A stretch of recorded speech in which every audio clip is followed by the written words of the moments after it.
¿Qué pasaría si le dijera que la mayor batalla de los vikingos no tuvo lugar en el campo de batalla, ni en Inglaterra ni en Francia, ni con espadas ni escudos? Fue una lucha silenciosa que se repetía cada año contra el frío absoluto y la oscuridad persistente del invierno nórdico.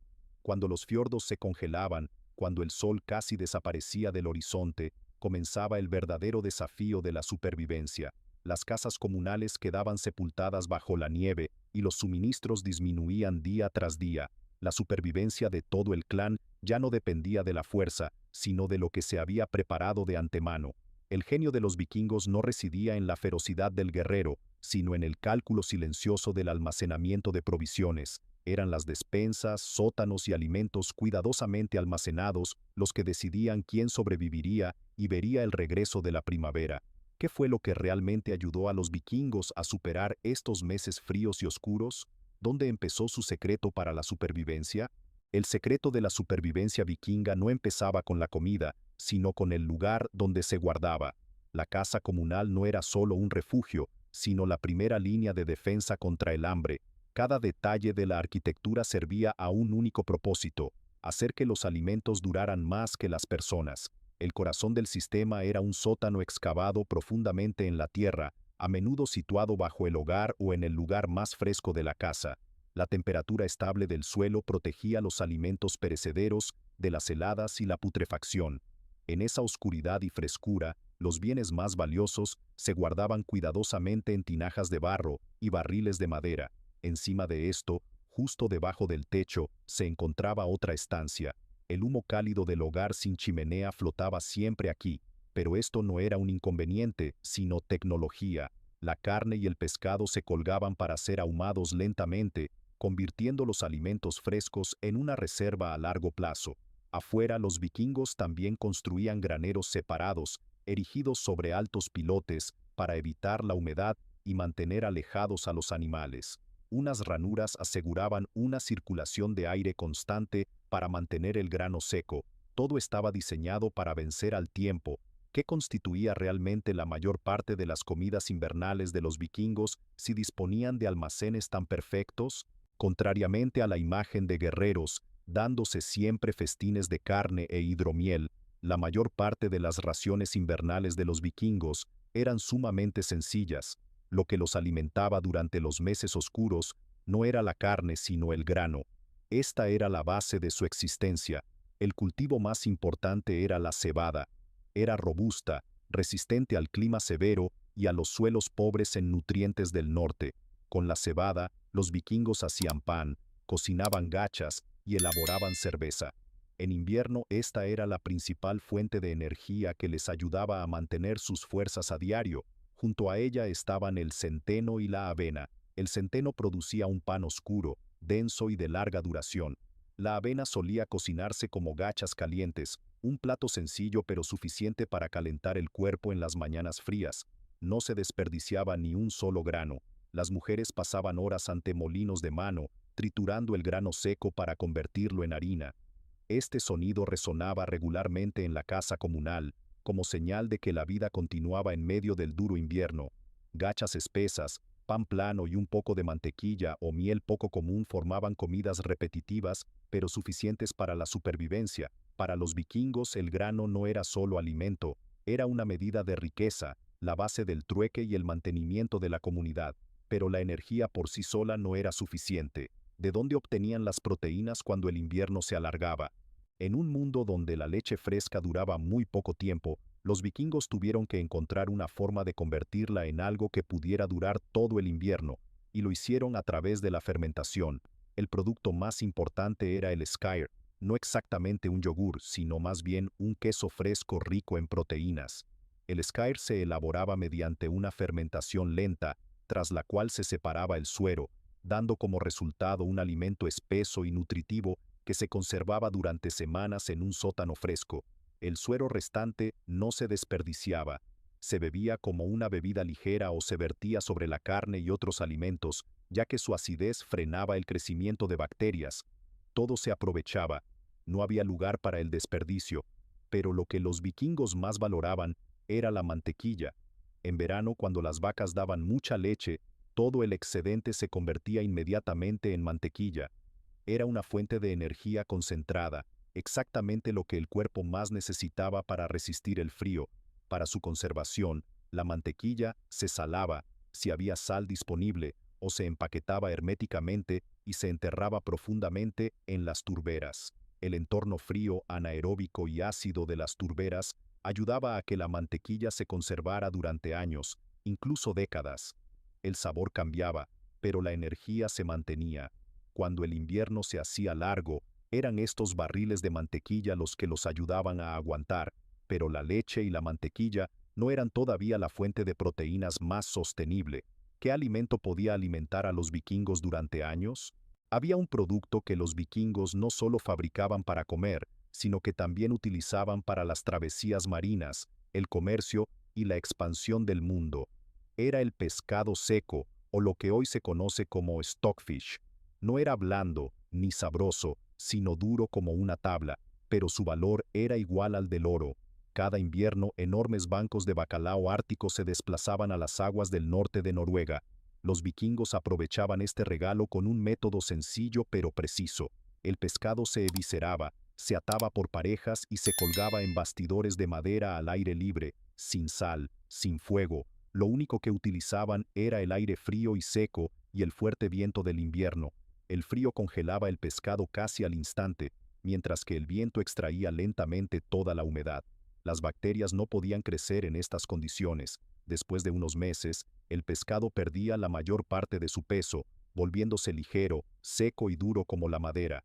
En esta forma el pescado podía almacenarse durante años y conservaba su valor nutricional. Antes de consumirlo, el pescado se ponía a remojo en agua para ablandarlo de nuevo. Luego se cocía o se comía con mantequilla y pan. Más importante aún, el pescado seco era el alimento ideal para los largos viajes por mar. Era ligero, rico en proteínas y no se estropeaba en el ambiente húmedo y salado del mar. Eran estos trozos de pescado seco los que acompañaban a los vikingos a través del océano. Pero el pescado y el grano aún no eran suficientes. ¿Cómo conservaban entonces la carne para el largo invierno?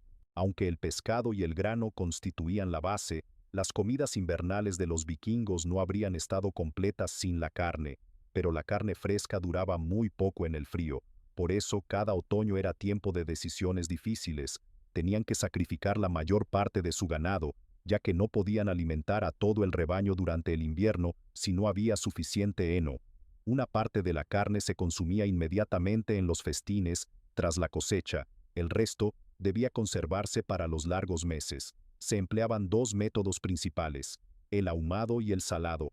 La carne se colgaba en lo alto, bajo el techo de la casa comunal, donde el humo del fuego ascendía constantemente. Este proceso duraba semanas, incluso meses. El humo secaba la carne y evitaba las bacterias y los insectos. El resultado eran trozos de carne oscuros, firmes y con un fuerte sabor a humo, que podían permanecer colgados todo el invierno. En caso de necesidad, simplemente cortaban un trozo pequeño para cocinar sopa o comerlo con pan. En lugares ventosos la carne también se secaba de forma natural, especialmente la carne de cordero, pero el método más eficaz seguía siendo el salado. El problema era que la sal era extremadamente rara y cara, se consideraba oro blanco. Cuando había sal disponible, la carne se apilaba densamente en barriles de madera, cubriendo cada capa con una gruesa capa de sal para extraer toda la humedad. La carne salada podía almacenarse casi indefinidamente y se convertía en una reserva estratégica para los días más fríos. Sin embargo, la sal no siempre estaba disponible. ¿Qué hacían entonces los vikingos para salvar sus alimentos cuando no había sal?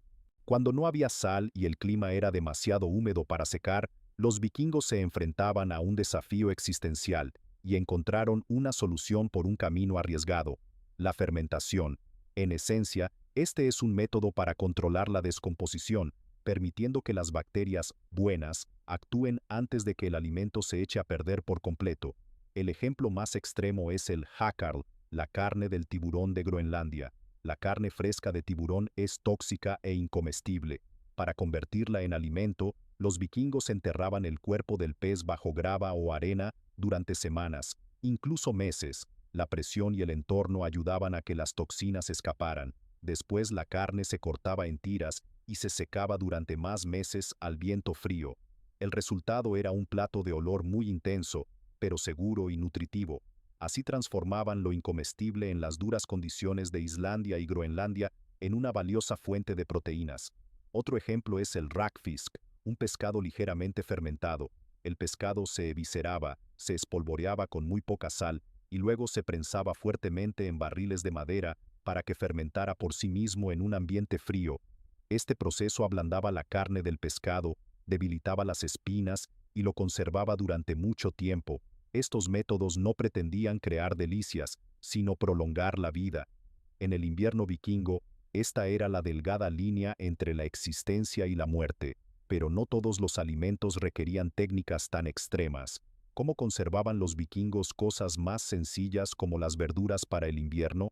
No solo se almacenaban cereales, carne o pescado para el invierno, bajo la tierra fría y oscura, los vikingos también conservaban lo más sencillo, pero sumamente importante, las verduras. Los sótanos no eran solo despensas, sino como un jardín en hibernación, donde los últimos dones del otoño esperaban su uso. Las hortalizas más importantes eran los nabos, el colinabo y variedades de zanahoria silvestre. Se seleccionaban por su larga durabilidad en condiciones frescas y oscuras, sin echarse a perder rápidamente. La cosecha se realizaba muy tarde, justo antes de las primeras heladas, para aprovechar al máximo el corto periodo de crecimiento. Tras desenterrarlas, las verduras solo se limpiaban de tierra, no se lavaban, para conservar la capa protectora natural. Se almacenaban en los rincones más frescos del sótano, a menudo en recipientes con arena seca o musgo. Estas capas de arena y musgo mantenían la humedad estable y evitaban que las verduras se marchitaran o se pudrieran. Así podían aguantar hasta la primavera. Con estas verduras los vikingos cocinaban sopas espesas y guisos que se cocían durante horas con un poco de carne ahumada o pescado salado. La col también era un alimento importante. Además de guardarla en el sótano, también la picaban y la fermentaban, creando una forma rudimentaria de chucrut que podía utilizarse durante todo el invierno. Estos platos no eran extravagantes, pero ayudaban al cuerpo a no agotarse. Sin embargo, los vikingos no vivían solo de lo que cultivaban. ¿En qué más confiaban cuando las provisiones del sótano empezaban a escasear? Incluso en años de cosechas difíciles, los vikingos no confiaban solo en lo que cultivaban. Los bosques y turberas alrededor de los asentamientos formaban parte de un almacén de alimentos ampliado. Cada verano y otoño se convertía en una operación de recolección a gran escala para prepararse para el largo invierno. Una de las fuentes de alimento más importantes eran los frutos secos, especialmente las avellanas. Se recolectaban en grandes cantidades, ya que podían almacenarse en su cáscara durante muchos años sin perder valor nutricional. Los frutos secos son ricos en grasas y proteínas, incluso un puñado pequeño bastaba para proporcionar energía para muchas horas de trabajo en el frío.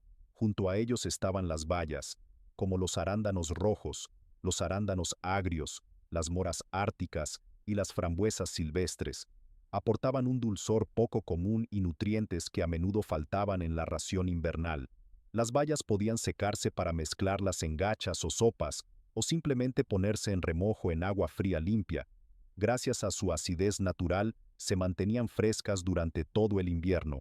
Cuando había miel disponible, el dulzor más preciado, las bayas se cocían con ella para preparar una conserva especial que solo se servía en ocasiones excepcionales. Además, los vikingos recolectaban hierbas y plantas silvestres comestibles que servían como especias y medicinas, haciendo que las comidas invernales fueran menos monótonas. Pero la comida sólida no lo era todo. En un mundo donde el agua potable no era segura, ¿qué bebían los vikingos para sobrevivir cada día? En la casa comunal de los vikingos, la jarra rara vez estaba vacía, pero lo que chapoteaba en su interior no servía solo para el entretenimiento. En un mundo donde el agua potable se contaminaba fácilmente y era peligrosa, las bebidas fermentadas eran la opción más segura, y la más importante de ellas era la cerveza de cebada. Esta cerveza no era tan fuerte como la de hoy, era turbia, ligeramente alcohólica y rica en energía, tanto que podía considerarse pan líquido. La cerveza se elaboraba con cebada, a veces mezclada con avena. El proceso de ebullición durante la elaboración mataba la mayoría de las bacterias, lo que hacía que la cerveza fuera más segura que el agua de manantial o de pozo. Niños, adultos, Todos la bebían durante todo el día. La cerveza no era solo para beber, formaba parte de la comida, ayudaba a calentar el cuerpo y a complementar las calorías en los días fríos. Una jarra caliente de cerveza podía dar las fuerzas necesarias para continuar el trabajo en medio del largo invierno. A diferencia de la cerveza estaba el hidromiel, el vino de miel. Esta era una bebida de lujo, reservada solo para ocasiones importantes como bodas, funerales o fiestas invernales. El hidromiel se elaboraba a partir de miel, un dulzor raro y costoso por lo que no todas las familias lo poseían. La elaboración de bebidas requería precisión. Una preparación de cerveza estropeada no solo costaba tiempo, sino que también desperdiciaba grano valioso. Pero por muy cuidadosamente que se planificara, siempre había años en los que el invierno duraba más de lo esperado, y entonces empezaba a surgir el mayor de los temores.